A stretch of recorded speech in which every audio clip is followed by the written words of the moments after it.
So sorry there were a few people that we weren't able to get into breakout rooms. Not sure why that wasn't working for a few people, but I think most everybody was able to have some conversations. So I hope they were good ones.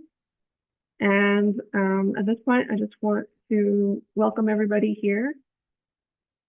So as I said, my name is Annie Kalin. I'm the president of the Equal Vote Coalition. I really appreciate everybody who helped make this symposium happen today. It's a surprising amount of work for an online event.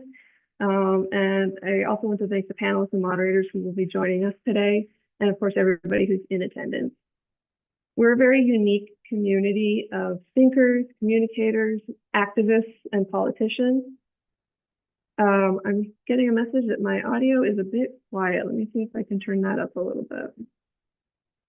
Okay, see people saying better. Okay, great. So I was just saying, we're a very unique community of thinkers, communicators, activists, and politicians. We're very different from one another in the way that we approach the subject of electoral reform, but we're united in understanding its importance. All of us who are here hold different pieces of the puzzle, which is why it is so crucial that we get together in spaces like this, whether virtual or real, to knock our heads together and see what comes out.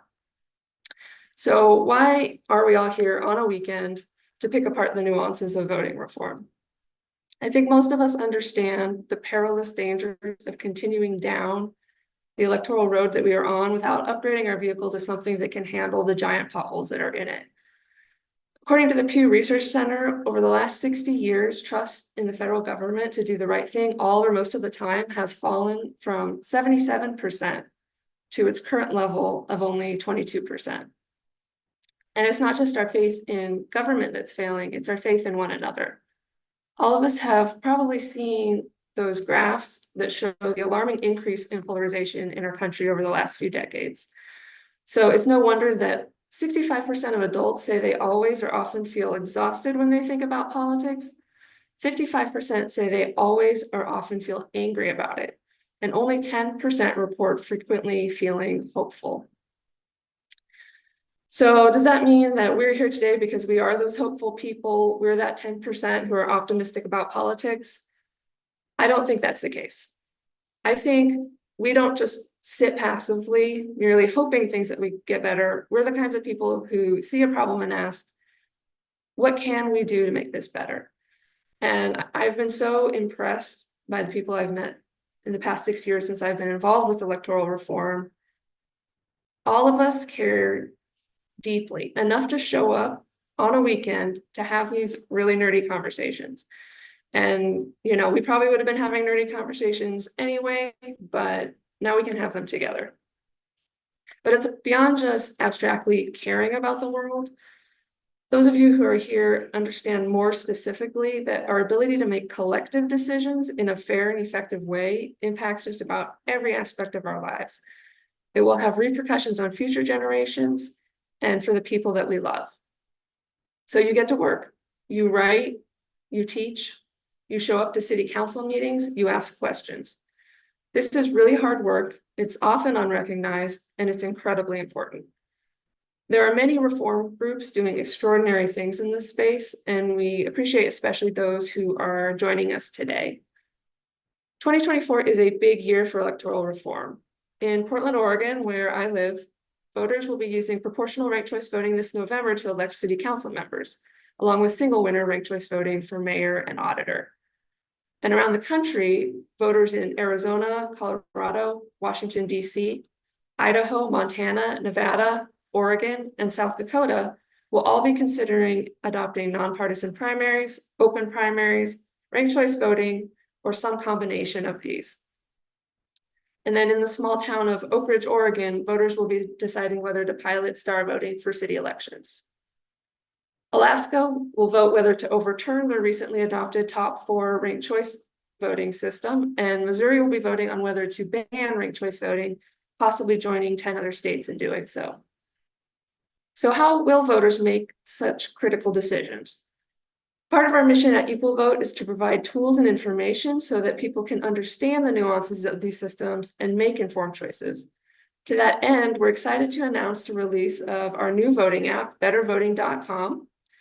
It's a free app which allows users to easily try out elections and polls using a variety of voting methods, including ranked choice voting, star voting, approval voting, ranked robin, choose one voting, and more to be added in the future. This app has been years in the making and is the product of countless hours of work from a few staff members and many, many volunteers. So special thanks to Arend Castelline and Mark Franze for leading that project. Today marks the official open beta launch of this tool. It's free to use and it's open source, and we hope you'll give it a try when you're creating your own polls and elections. We have a poll up right now at bettervoting.com/pres24 if you want to vote for US president using 4 different voting methods. So we encourage you to check that out. 10 years ago, the Equal Vote Coalition hosted a convention in Eugene, Oregon, bringing together voting reform leaders from around the country. As with today's event, not everybody was on the exact same page, but the conversations were fruitful, bringing about, among other things, the invention of star voting. Please use today's symposium as an opportunity to get to know other people in the voting reform space. We've got a very diverse group of attendees and panelists, so there are a lot of opportunities to pick up a fresh perspective or a new insight. Even if you are the smartest person at this symposium, you can still learn a lot from listening to other people, such as why they believe what they believe and how we can work together to make the world better. At today's event, we will be hosting panels of speakers alternating with breakout rooms. While in the panels, you'll only be able to communicate in the chat, but then when we get to the breakout sessions, you'll be able to turn on your camera and microphone and speak one-on-one with a small group of people. Our goal is to give you the chance to meet other activists and thinkers, to share your knowledge, and get inspired in the important work that you're doing. For both the written chat and the breakout sessions, we just want to remind everybody to show basic respect for your fellow attendees as well as for the panelists. Of course, it's perfectly fine to disagree, and I expect, we'll all disagree with some things that we hear, but just make sure that when you're disagreeing, you do so while still respecting the human that you're disagreeing with. So please avoid name calling, avoid spamming the chat, and just generally engage in polite behavior.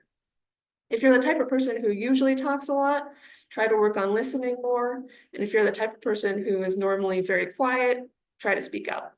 But no matter who you are, where you come from, how much experience you have in this space, I very much appreciate you being here today.